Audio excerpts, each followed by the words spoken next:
Imagine this. You're just 9 years old, lying in your bed at night, when you realize something is sitting in the corner of your room, staring at you. The real question is, would you shut your eyes and pretend it's not there, or would you dare to look straight at it? I did, and what I saw changed my life forever. When I was about 9 years old, life felt small and ordinary. My mom, my little sister, and I lived in a quiet neighborhood in a modest house that always seemed older than its years. It was the kind of street where kids spent long summer evenings on bikes, and where the air smelled of grass after sprinklers ran. Yet even as a child, I sensed a heaviness in that house. My mom would dismiss my unease with the usual line, "Old homes make strange sounds." But what I remember hearing and feeling back then was not just the groaning of wood or pipes. It was something else, something I've never been able to explain in words, though I've tried for decades. The first real incident happened one night when sleep wouldn't come.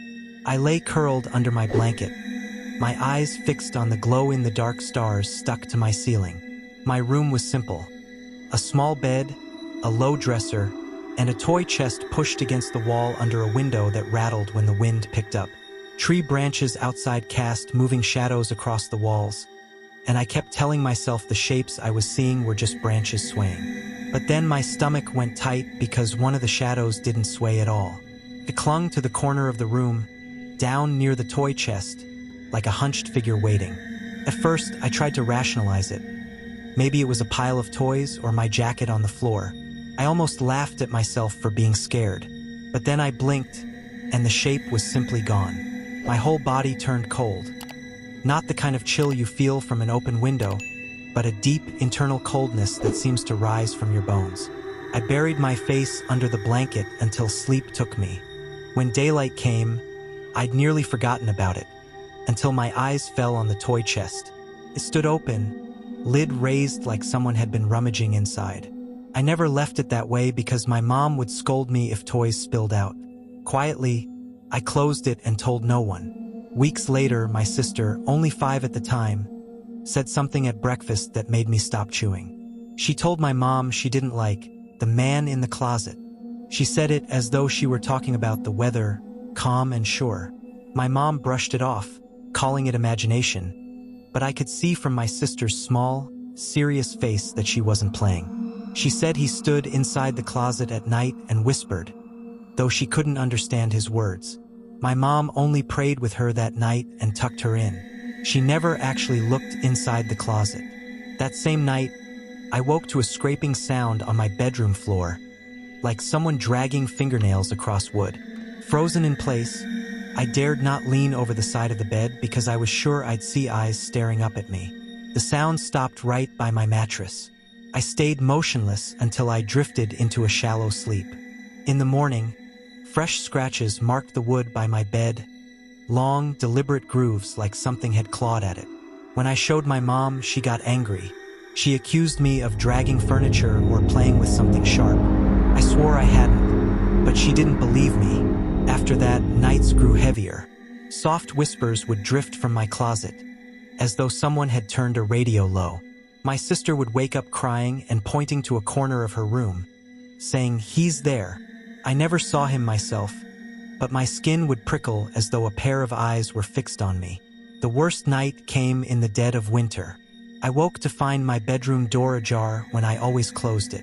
A faint glow from the hallway nightlight spilled in. Then, while I watched, the hall light went out. My heart pounded. Footsteps padded down the hall and stopped right outside my door. I tried to call for my mom, but my voice stuck. Slowly, the door creaked open and a tall, dark silhouette leaned its head in. I slammed my eyes shut and pretended to sleep. When I dared to look again, the door was shut and the room was empty. In the morning, I asked my mom if she'd come in. She said no, she'd been asleep. My sister said she'd seen the man by her bed that night, too. We told our mom together, and for the first time she looked genuinely afraid. She lit candles in every room and said prayers aloud. For a few nights the house felt calmer, but soon enough the toy chest slammed on its own one afternoon when I was home alone. I ran to find my bedroom door wide open, toys scattered on the floor like they'd been dumped. Terrified, I waited outside until my mom returned. She blamed the cat. Years later, after we moved out, I asked if she had ever experienced anything there herself. She hesitated and then admitted she had. Sometimes she woke to see a shadowy figure in her doorway but never told us because she didn't want to frighten us. She believed it was a man who once lived there. She never said more, but I know what my sister and I witnessed was real. Even as an adult, recalling it makes me sick to my stomach. Sometimes in the dead of night, I still hear phantom nails dragging across a floor that no longer exists. When I was 10, my mom remarried and we moved into a bigger, newer home. It sat on a leafy street and felt lighter, safer, or so I thought. My new bedroom had 2 wide windows facing the backyard and a deep closet that seemed like an upgrade from my old room. On my first night there, I woke to the sound of movement inside that closet. It wasn't loud, just the faint swish of fabric or feet shifting on carpet. I stared, trying to convince myself it was air from the vents. Then the door trembled slightly as though someone pressed it from within. Fear pinned me to the mattress. When daylight came, the door was cracked open though I had closed it tightly. My mom said maybe the air had pushed it. I knew it hadn't. Soon after, I began hearing tapping on the window glass. At first, I blamed tree branches, but there were none near the window. The tapping would stop only when I pulled the blanket over my head. One night, curiosity got the better of me. I peeked out and saw a pale hand pressed flat against the glass. The window was on the 2nd floor, no one could reach it. The hand lingered for a long time, then slid down and vanished. I told my mom, but she laughed, saying I must have been half dreaming. My stepdad laughed, too, though after that he kept the hallway light on at night. A month later, my little brother, only 4, began talking about a white lady. He said she came into his room and sat on his bed. My mom dismissed it as imagination, but one night he screamed, and when I ran in he was curled under the blanket sobbing. He whispered that she had been standing by his door staring at him, her eyes black. I believed him because of what I'd seen at my window. Soon I dreamed of her too. A tall woman in a long white dress, hair black and stringy, face chalk pale, eyes like empty pits. In my dreams, she whispered my name with a voice like dry leaves. Sometimes I woke to still hear it faintly. One stormy night, the window lock turned on its own and the pane slid open despite the wind driving rain against it. She climbed in, not walking but floating, her feet never touching the floor. She leaned over me until her face hovered inches from mine. I felt her cold breath. She whispered my name and I screamed. My mom and stepdad burst in, flipping the light, but the window was closed and locked again. They scolded me for scaring them, though I could see in their eyes they were shaken.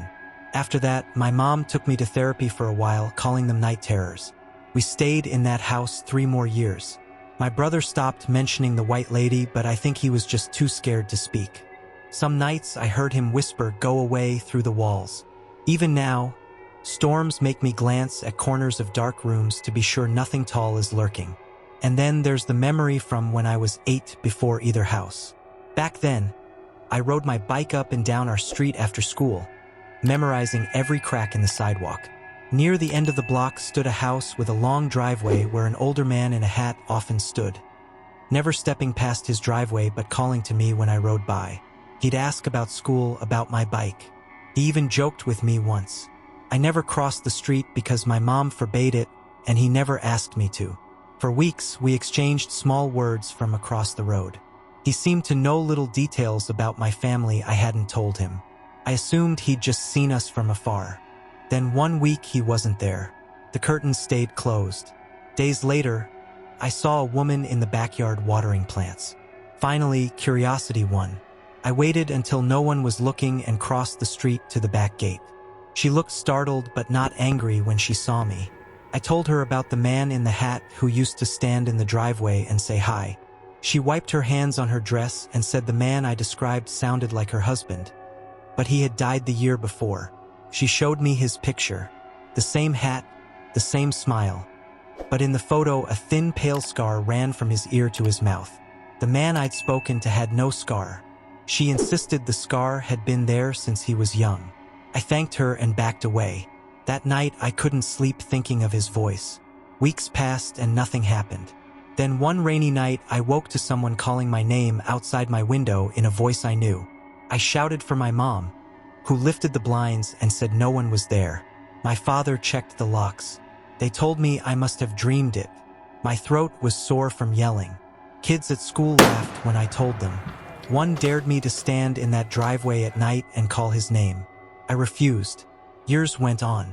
The street changed. The woman's house emptied and filled with new families. I learned new bike routes, new neighbors. At 18, I left for college and my parents sold our home. But the memory of the man in the hat has stayed lodged in me like a small stone. I still wonder why I didn't ask more questions, why I didn't request more photos. Maybe I was afraid of confirming what I suspected, that I had been speaking to a ghost. Years later, I drove down that block and saw a child on a bike near the corner. The driveway was empty. For a moment, I wanted to stop and ask if anyone had said hi to them from that yard. But I kept driving. Some memories stay open-ended, their questions echoing in the dark. If you want to know what really happened that night, make sure to hit subscribe right now, because what you're about to hear, you may not even have the courage to finish.